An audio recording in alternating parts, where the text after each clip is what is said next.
あの夏の日、あの空の上で私たちは世界の形を決定的に変えてしまった。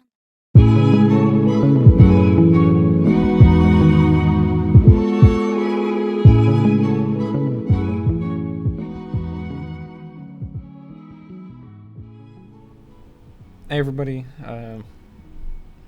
we're going to be reviewing Weathering with you today. It's made from the same studio that brought us critically acclaimed Your Name back in 2016. Same director as well. You can really feel the stylistic decisions coming over from that movie into this one. Well, we'll get into that a little bit later. Just for general conclusions, that before we make any other comparisons between the two movies, Your Name is definitely the better movie, but I do think that there are certain aspects that this movie improves on that I enjoy slightly more than individual aspects in Your Name. But as a whole package, this movie is easily weaker in terms of stylistic sense and writing sense and plot. But we'll get into that as we go on. So let's start off with the things I like. Really like the romance in this movie. I think the two leads are very cute together. They do a really good job bouncing each other off. You really get a sense of this romance developing throughout the duration of the movie. Additionally, the voice actors do a great job portraying these characters, and they add a lot to characters that don't really have that much romantic entanglements, if that makes sense. In this movie, it functions more as like a relationship that develops over time, which I really like. In fact, I kind of like this romance a little bit more than the romance in Your Name, just because of how it sort of builds up. It feels more like young love than the heightened realism that Your Name gives. Yeah. Additionally, really like the design of the movie. Everything looks beautiful, as you can probably tell from the same company that brought you Your Name. The same sort of artistic stylings of these beautiful backgrounds really add to each and every scene looking peak performance. But I think one of the weaknesses with that is that it does lack some of the gravitas that Your Name brought. This movie's a lot more down to earth, ironically, in terms of its shot composition. A lot of sort of down at the city level imagery. Not a lot of wide shots where we enjoy this vast scenery. And when the wide shots do cut in, they look beautiful, but it never really reaches the peaks that Your Name can get to. Additionally, speaking of wide shots, a lot of the wide shots do use 3D to varying degrees of success. There are some scenes early on and late in the film where the 3D really melds well with the scenery. It looks really good. It makes sense that they're using 3D. But somewhere in the middle part of the film itself, it sort of falls apart a little bit. I don't know if it was a budgeting reason or what they were using the 3D for makes sense, but I just don't know if it really melded as well with the 2D during those middle scenes. Can't really tell you why, but that's just how I was feeling while watching it. Going back to sort of the down-to-earth city feel that this movie has, it's a little bit more contained since we're mainly staying in Tokyo, which I really liked because how sort of the scenes are laid out. It does have this tight-knit feel, which goes along with sort of the themes about relationship, both familial and otherwise, about sort of both the crushing force that a city like Tokyo creates on people who don't have a support system, but also how the sort of downward force of Tokyo can force you into those sort of familial relationships and form a very close, tight bond once you're in it. Additionally, what I liked was the themes of the movie. I think truly this movie works best allegorically. I really see it as sort of an allegory for complicated love, or love with someone who sort of has I don't want to say terminal illness, but lives in sort of is unable to live traditionally, if that makes sense. There's also tying in with that, going back to Tokyo, sort of that force between society and what society wants and deems correct versus sort of love both of the self and of other people, and how society can sometimes will tell you to go away from what you think is really best in terms of your feelings about what love is to you. It interestingly, in that way, tackles sort of themes that are very uniquely the cultural balance between what is best societally and what is best based on off of individual need, and sort of how do we define those things.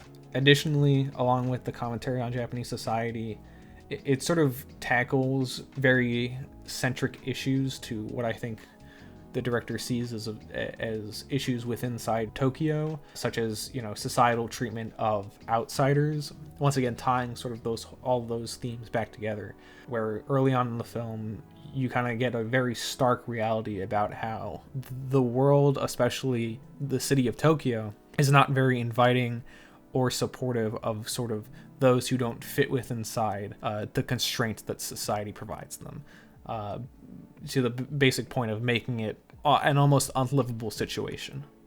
Now to move on to the weaker parts of the film. This is where we start really getting into sort of the plot-based issues. I think really once you start asking questions outside of the sort of allegorical nature of the story about love and romance and the complications that come with it, you sort of run into these issues because of the world the narrative creates in order to tackle those themes. So like the mysticism element that was both present in sort of Your Name and this movie. In Your Name, it sort of folds in more neatly with the narrative, while in this movie it feels like the central point in order to tell the theme, but it doesn't really fit as well with inside the plot that is taking place while exploring those themes. I really do enjoy the weather focus that this movie has. It creates a lot of beautiful elements, but as I said, it sort of just doesn't really meld well with the plot once you start asking questions outside of the very narrow scope of what the plot is telling you. Plot lines are sometimes just sort of abandoned. You know, you have these sort of mystic elements that are brought up and are established and then just sort of forgotten about and replaced with what the film considers a more important mysticism element of the whole situation that the characters are going through. A lot of the problems I also see with the plot is in character reactions. Characters don't really react in ways that really work seamlessly with the situation that they're put in. Spoilers ahead. Basically, once the reveal comes in and our main character finds the Sunshine Girl, the love interest in this movie, no one really reacts with any surprise. In fact, like halfway through the movie, they just go, yeah, we got inundated by a bunch of requests because everyone found out that she was the Sunshine Girl all along, and, you know, we just shut down the business. And I'm like, that doesn't really seem to add up or contort with anything that the society you're building, of sort of the selfish society, would really just be like, well, she's not taking requests anymore. We should just drop this. Additionally, our main character is sort of shown into this world of like mysticism as sort of a skeptic. He sort of buys into it because it gets him paid, but he never seems really convinced by anything that the people are saying. But then he just sort of runs into the exact thing that he was told to search for at the beginning of the movie, and he's just like, oh yeah, wow, that's cool, I guess I'll hang out with you for a bit. No one really has like a big reaction to like, snap, this girl can control the weather. That's insane. Especially in a time where everyone's concerned about the weather. I don't know, it doesn't really sit well with me when character reactions don't really line up with where the plot is going. Additionally, another spoiler we're getting up to here, in case you missed the original spoiler warning, or you were fine with those sort of mild spoilers, there's like a big twist in the movie where they're like, where the Sunshine Girl, she needs to die in order for the weather to be normal. But this is translated to you in like the weirdest way possible that doesn't really fit with the tempo. It just sort of like, she just gotta die, and then she dies like half a scene later. And that sort of folds into another element of like pacing, because This movie feels like it puts its foot on the gas really fast and then sometimes never really lets off. It's just like boom, boom, boom, boom, boom. We got to have one thing after the other. And sometimes that's nice, but also sometimes I really wish there was more of those breathing room scenes, and we do get them here and there. Specifically the hotel scene. If you've seen the movie, you probably know what I'm talking about. That's probably one of my favorite scenes, but then of course it's undercut by the spoiler I just talked about. It just, the flow feels very fast and ecstatic. Additionally, sort of moving off of flow and sort of ending it on a funny note, but also sort of thing that ties in the concerns I have about this movie, is this movie has like the ultimate Chekhov's gun. Another spoiler, in case you didn't care about the last two spoilers, one last spoiler warning for this one last thing if you want to save this one until the end. This movie has the ultimate Chekhov's gun, literally, but there are no real consequences for the actions surrounding that gun. So as those who have seen the movie know, the main character acquires a firearm, discharges that firearm multiple times during the movie, and the police are after him because of it. And they're just sort of like, yeah, give him like 2 years probation until he graduates high school, then he's fine. And it's like, he's kind of tied up in like a lot of stuff.